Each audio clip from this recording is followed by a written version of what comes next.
영안교회 창립 42주년을 맞이하면서 지나온 시간이 모두가 하나님의 은혜였음을 고백하게 됩니다. 그리고 함께 섬겨온 우리 사랑하는 성도 여러분들의 헌신과 희생과 충성, 수고였음을 감사드립니다. 우리 주님 앞에 어느 날인가 저희들이 서게 될 것입니까? 그때에 모두 주님께 받을 상급을 또 칭찬을 바라보면서 또 소망으로 기쁨으로 주께로 나가는 그런 42주년이 되기를 원합니다. 우리는 지금 달려온 시간이 완성이 아닌 미완성의 시간입니다. 주님 앞에 서는 그날까지 치열한 영적 전쟁을 하고 있다는 것을 잊지 말아야 합니다. 우리의 적은 환경이나 사람이 아니라 근본적으로 하늘에 있는 악의 영들이라고 했고, 이 악의 영들을 이기기 위해서 영적 잠에서 깨어나야 한다고 했습니다.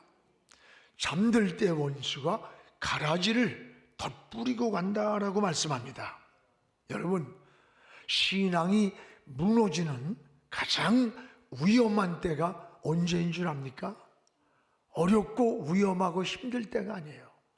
오히려 신앙이 안일할 때 걷잡을 수 없이 세속화되고 무너지기가 쉬운 겁니다.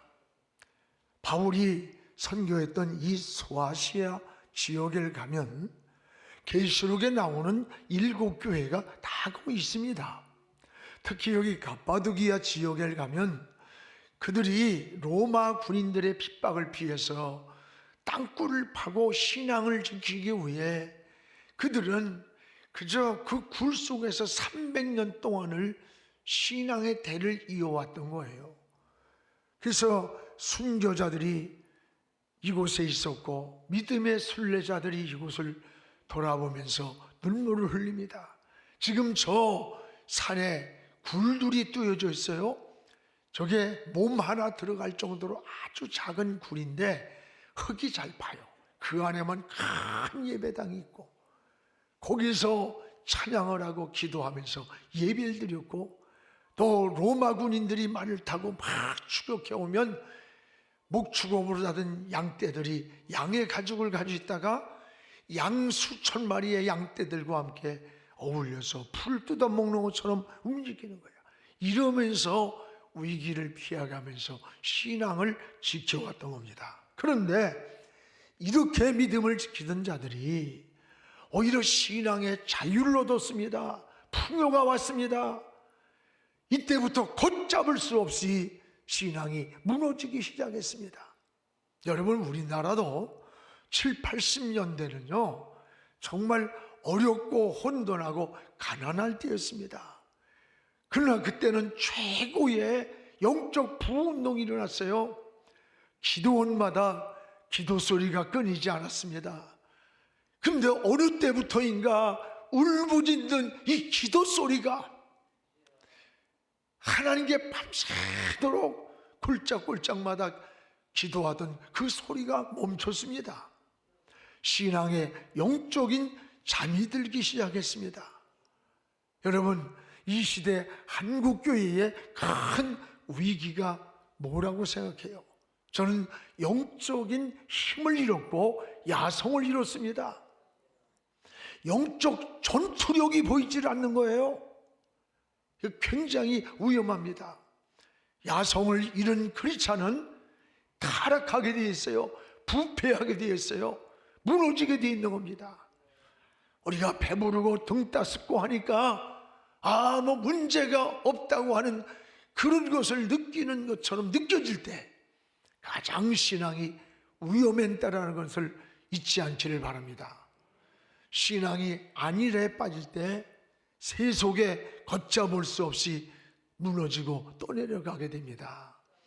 여러분, 우리는 세상의 어둠의 영과 싸워야 할 이 십자가의 군병이라고 알아야 돼요.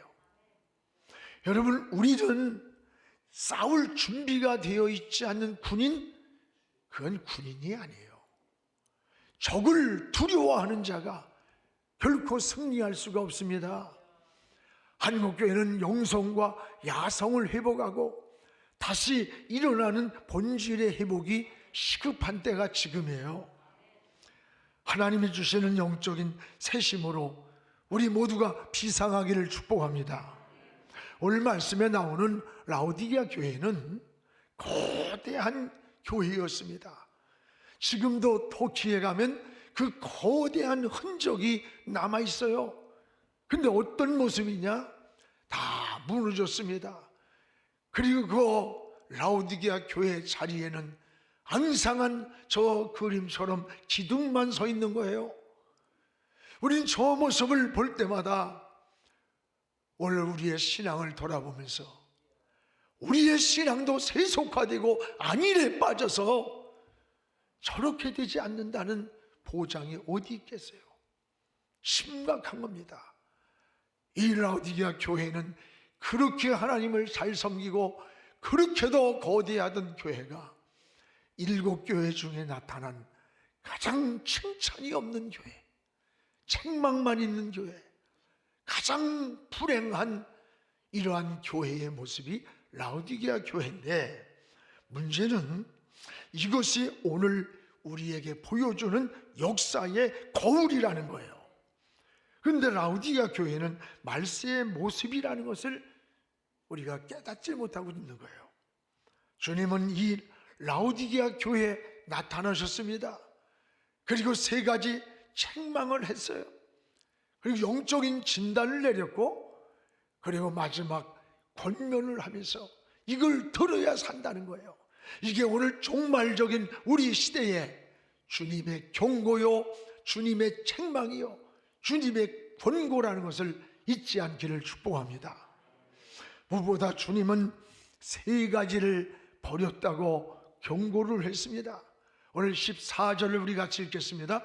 라오디게아 교회의 사제에게 편지하라. 첫째는 아멘이시요, 둘째는 충성되고 참된 증인이시요, 3번째는 하나님의 창조의 근본이시니가 이르시되, 주님이 나타나서 3가지를 버렸다고 책망했습니다. 여러분, 버린 것과 잃은 것은 전혀 다른 거예요. 잃은 것은 실수를 한 겁니다. 그러나 버린 것은 의도적 행위를 말하는 거예요. 왜 버렸을까요? 왜 신앙을? 그 시대의 안일과 풍요가 오히려 신앙을 버리게 만들었습니다. 무엇보다 하나는 아멘을 버렸다고 주님이 책망했습니다. 그러면서 주님은 나는 아멘이시요 라고 나타났어요. 여러분, 아멘이라는 게 뭐냐? 아멘은 우리 신앙의 고백입니다. 성경에는 78번이나 아멘이 나와요. 옳습니다, 맞습니다, 그렇게 살기를 원합니다 라고 하는 신앙의 고백이 아멘이에요. 그리고 이 아멘 속에 응답이 있습니다. 은혜가 있습니다. 축복이 있는 거예요. 성경에 나하만 장군을 보세요. 그가 한센병에 걸렸습니다. 저 엘리사가 요단강에 가서 몸을 씻으라고 하니까 교만이 있었어요. 나와서 안수도 하고 속국인도 이가 막 반겨야 될 텐데 이 건방지다 이거죠. 도로 돌아가려고 했어요. 그때 신하가 장군이요, 당신의 문제를 해결하는 일이라면 이것보다 더한 것도 해야 되지 않습니까? 그때에 왕의 장군의 체면을 벗어버리고 옷을 벗고 요단강에 들어간 거예요. 요단강이 치유가 아니야. 요단강에 들어갔다 나왔더니 깨끗이 나왔어요. 요단강이 치유의 능력이 아니라 하나님의 말씀을 믿고 아멘하고 순종하고 따라가는 시간에 역사가 일어난 거예요. 이 아멘은 아무나 하는 게 아니에요. 믿음이 있어야 하는 거예요. 믿음이 있어야 우리 주의를 온전히 드립시다. 하나님을 섬깁시다. 하나님께로 더 가까이 나갑시다. 11조를 드립시다 할 때 아멘 할 수 있는 거예요. 그런데 라오디게아 교회는 아멘을 버렸다는 거야. 또 하나는 충성을 버렸다고 하는 책망입니다. 그래서 주님은 나는 충성에 대한 증인이다 라고 말씀하시는 거예요. 여러분, 장차 우리는 주님 앞에 서는 날 믿음이란 보자기에 이 땅에서 주님 섬기던 충성을 다 이렇게 싸가지고 주님 앞에 가는 거예요. 그 주님 앞에 가서 믿음의 보자기를 펴놓고 여러분들이 장로로 성가대로 무슨 헌신자로 주님을 섬겼던 일을 주님 앞에 펴놓고, 주님 부족하지만 이 일 하다 왔습니다. 그러면 수고했다, 일한 대로 갚아주마, 여러분 심은 대로 거두게 하리라고 그 충성에 대해 상급을 주는 거예요. 그래서 신앙생활은 3대 요소가 있습니다. 하나는 우리의 믿음은 오직 구원은 믿음으로 받는 거예요. 예수 믿으면 구원받아. 이걸 솔라 피데라래 종교개혁자들. 오직 믿음으로. 또 여러분, 세상을 이기고 죄를 이기는 능력은 어떻게 받을까? 능력은 하나님 말씀을 믿고 엎드려 하나님을 향해 부르짖을 때에 하나님의 역사가 우리에게 나타나는 거예요. 오늘날 제자들이 귀신을 나가라고 하는데 귀신이 안 나가요? 그런데 예수님이 귀신이 나가라 하니까 귀신이 떠나가는 거예요. 그래서 예수님이 한테 와서 묻는 거야. 예수님, 아니 우리도 예수 이름으로 나가라 했는데 안 나갔는데 예수님이 하니까 나가네요. 그럼 저와 여러분 같으면, 야 인마, 너들하고 나하고 군번이 다르냐? 야 집사하고 목사하고 같아? 뭐 이랬을 거예요. 예수님은 기도 외에 다른 방법이 없다. 마가복음 9장 29절에 주님도 기도 외에 다른 방법이 없다는 거야. 그래서 예수님은 새벽 미명이면 한적한 곳에 가서 하나님 앞에 매일같이 기도를 드렸던 거예요. 오늘 여러분, 이 세상을 이기는 힘, 원수마귀 죄악을 이기고 나를 이기는 그 역사의 힘은 믿고 기도하는 사람에게 임하는 거예요. 또한 하나님이 주시는 은혜와 상급과 축복은 어떻게 나는가?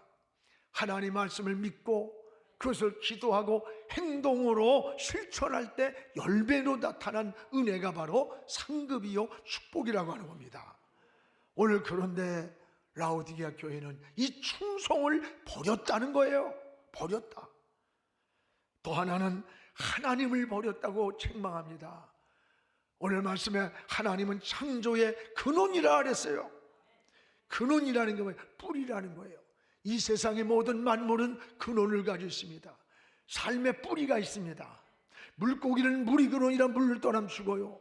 나무는 흙이 근원이라 흙을 떠나면 죽는 거예요. 사람은 땅을 밟고 있는데 사람의 근원은 어딜까? 땅을 밟고 있지만 생명의 근원이 하늘에 있는 거예요. 그래서 히랍 사람들은 인간을 안드로포스 불러요. 안드로포스란 말은 위를 바라보는 존재라는 거야. 저 허공을 바라보는 게 아니라 위에 계시는 하나님을 바라봐야 된다는 거예요. 하나님을 바라볼 때 영감이 와요, 지혜가 와요, 평안이 오고 하나님의 은혜와 축복을 누리는 겁니다. 인간은 사는 방법이 다른 거예요. 그 근원이 하나님께 있는 거예요. 그런데 라오디게아 교회는 하나님을 버렸다는 거예요. 그래서 라오디게아 교회에 나타나신 주님은 나는 아멘이고 충성의 증인이고 창조의 근본이시다. 너희들이 아멘을 버렸고 충성을 버렸고 하나님을 버렸노라고 하는 책망입니까?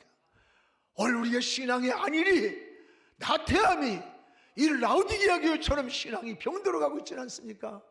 우리를 돌아보는 시간 되기를 주의 이름으로 축원합니다. 또 하나는 주님이 나타나셔서 내가 영적인 진단을 한다 그랬어요. 라오디게아 교회를 영적으로 진단하는 겁니다. 여러분, 명의사는 진단과 처방을 잘 내리는 걸 명의사라고 그래요. 오늘 여기 15절 16절에 보면 신앙의 정체성이 불분명하다는 거예요. 첫째가 너희들의 신앙의 정체성이 분명하지 못하다.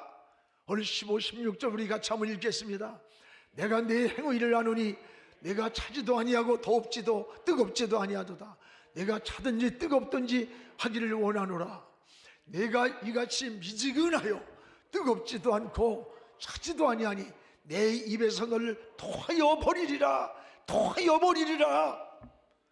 구역질이 난다는 거예요. 내가 토해버리고 싶다는 거예요. 오늘 여러분, 신앙이 분명치 못한 신앙, 차든지 더웁든지 분명하라. 세균은 아주 차갑거나 뜨거운 물에는 살지 못한대요. 오히려 미지근한 곳에 이 세균이 우글우글 하는 거예요. 우리의 신앙도 마찬가지입니다. 믿는 건지 안 믿는 건지 회색지대에서 걸터 앉아있고 자기 신분을 가리고 기회주의자가 될 때 오히려 시험이 많은 거야. 유두고를 보세요. 유두고가 마지막 떠나기 전에 설교를 듣고 있던 다른 성도들은 긴장하고 눈물로 설교를 듣고 있는데 유두고는 창가에 걸터 앉아있다가 졸게 되었고 졸다가 떨어졌다는 거예요. 어쩌면 이것이 신앙이 미끄러지는 공식 같은 거 아닙니까? 걸터 있는 게 뭡니까? 오늘 여러분, 세상과 하나님 사이에서 생각이, 마음이, 몸이 걸터 있는 건 아닙니까? 여러분, 지금 코로나 하면서 핑계를 대지만 이 코로나로 인해서 신앙이 걸터 앉아있지는 않습니까? 코로나의 바이러스보다는 더 무서운 게 뭐냐? 우리의 신앙을 무너뜨리고 생명을 무너뜨리는 영적 바이러스라고 생각하는 거예요. 오늘 선택을 분명하라는 하나님의 음성이 들려오기를 축원합니다. 우린 순간순간의 선택에 기로에 놓일 때가 참 많습니다. 종교의 선택도 있고 진로의 선택, 결혼의 선택. 선택은 자유입니다. 그러나 그 선택의 결과는 자신이 책임을 져야 되는 거예요. 우린 순간순간 여러분이 가야 할 곳, 멈춰야 할 것, 또 해야 할, 하지 말아야 할 일에 대한 많은 선택이 있을 때 이 선택을 바로 하는 게 믿음이에요. 하나님 편에서 선택하시기 바랍니다. 이 라우디게아 교회는 차든지 덥든지 분명하라, 분명하라. 오늘 이 음성이 우리에게 들려와야 됩니다. 사랑하는 성도 여러분, 우리 신앙을 다시 한번 돌아보기를 주의 이름으로 축원합니다. 오늘 또 하나는 뭡니까? 자기를 볼 줄 모르는 신앙이라고 진단하는 겁니다. 우리 17절을 같이 읽겠습니다. 내가 말하기를 나는 부자라 부유하여 부족한 것이 없다 하나 내 곤고한 것과 가련한 것과 가난한 것과 눈먼 것과 벌거벗은 것을 알지 못한다. 알지 못한다. 오늘 17절에 잘못된 신앙을 5가지로 지적합니다. 내 비참한 모습, 내 가련한 것과 가난한 것과 눈먼 것과 벌거벗은 내 이 신앙의 모습을, 내 영적인 모습을 넌 알지 못하고 있다. 가장 무서운 게 뭐예요? 병이 들었어요. 근데 그 병든 걸 모르고 있다가 쉽게 고칠 수 있는 병인데 고칠 기회를 놓친 거예요. 그렇습니다. 오늘 라우디게아 교회가 신앙이 병들어 가는데 병들 줄을 모르고 우린 부유해, 괜찮아, 즐거워, 행복해 이러고 있었다는 거야. 그때 주님이 네 가련한 것과 가난한 것과 병든 것과 눈 먹고 벌거벗은 네 모습을 좀 보라는 거예요.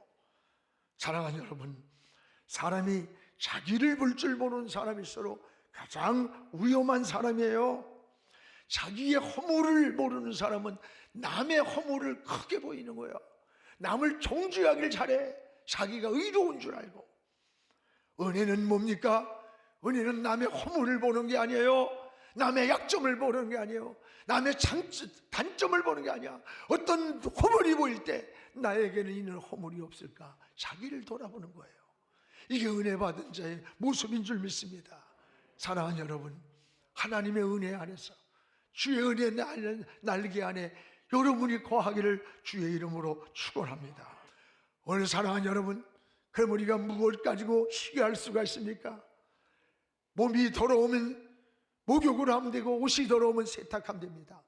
우리의 영혼이 더럽고 우리 마음이 더럽고 우리의 신앙이 더러우면 무엇으로 깨끗하게 할 수 있어요? 예수의 피밖에는 없습니다. 저는 계시록 7장 9절에 계시록을 지금 38번째 강의해 나가는데 계시록 읽을 때마다 가슴이 뛰어요. 어느 셀 수 없는 수많은 무리들이 하나님의 보좌 곁에서 호산나를 부리며 찬양을 하는 거예요. 이 모습을 보고 너무나도 감격한 사도 요한이가 묻습니다. 저 주님 보좌 앞에 술 셀 수도 없는 흰옷을 입은 저 무리들이 누구냐고 물으니까 저들은 따라합시다. 어린 양의 피로 그 옷을 희게 한 자라. 누구의 피로? 어린 양 예수의 피로 그 옷을 희게 한 자들이 하나님 보좌 곁에서 호산나를 부르면서 찬양하는 거예요. 그 흰옷을 입은 무리가 저와 여러분임을 감사하시기 바랍니다. 우리가 무슨 윤리적으로 도덕적으로 무슨 인격적으로 선한 성품 가지고 흰옷을 입은 자가 아니에요. 우리가 의롭다 하는 신앙의 흰옷은 예수 그리스도의 피밖에 없습니다. 이 거룩한 피로 우리의 영혼도 우리 마음도 신앙도 깨끗한 흰손을 가져 입는 이런 신앙 되기를 주의 이름으로 축원합니다. 오늘 우리 용안교회 이름이 뭐예요? 용안교회. 용안교회요. 용안교회. 할렐루야. 한문으로 신령용 눈한자입니다. 신령한 눈을 뜨고 살자는 거야. Spiritual eyes. 신령한 눈이에요. 이 영적인 눈을 뜨고 하나님을 바라보며 살자는 거예요. 이게 우리 용안교회 주신 비전이고, 여러분 이것이 용안교회 주신 미션이에요. 임무예요. 그리고 사명이고 방향이고 정체성이에요. 오늘 나는 42년 동안 끊임없이 이 용안이라고 하는 설교에다가 초점을 맞췄어. 우리 백석교단의 개혁주의 생명신학의 7대 운동을 보면요, 용안입니다. 영에 속한 자, 하나님께 속한 자, 성령에 속한 자가 어떻게 살아가는가를 알려주는 거예요. 굉장한 은혜입니다. 용안을 떠야 됩니다. 용안을 떠야 사는 거예요. 저는 목회하려고 안 했어요. 저는 목사보다 장로님들이 좋았어. 장로님들이 너무 좋은 거야. 나는 돈을 많이 벌어서 난 사업 같은 걸 좋아해서 때 사업도 했잖아. 그래가지고 나는 장로님들, 목사님들 좀 이렇게 모시고 말이야, 필요한 거 있으면 제공하고 섬기고 이렇게 살고 싶었는데, 목사 되고 싶다 다 목사 되는 거 아니에요. 장로 됐다고 다 장로 되고 싶은 거 된다고 장로 되는 거 아니에요. 어느 날 하나님께서 내 인생의 터닝 포인트가 왔어요. 하늘산에 가서 20하루 동안을 다니엘이 금식하며 기도하던 그때를 생각하면서 나는 내가 목사가 되어야 할 것인지, 신학을 공부했는데 아니면 장로로가 되어서 하나님을 섬길 것인지, 그 선택에 기로해서 기도했어요. 한 15일쯤 됐습니다. 새벽 2시쯤. 전 신비주의자가 아니에요.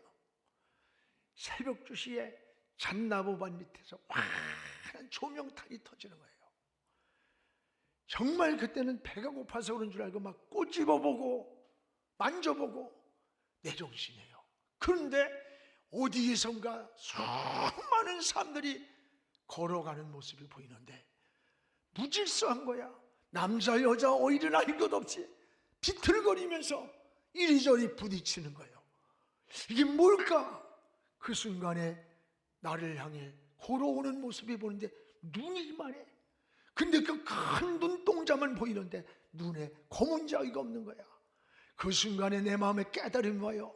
또 쓰나 보지 못하는 눈이다. 또 쓰는데 보지 못하는 저 눈. 이게 여러분 검은 자위가 없으면 안 보인답니다. 저 눈을 띄워줘라.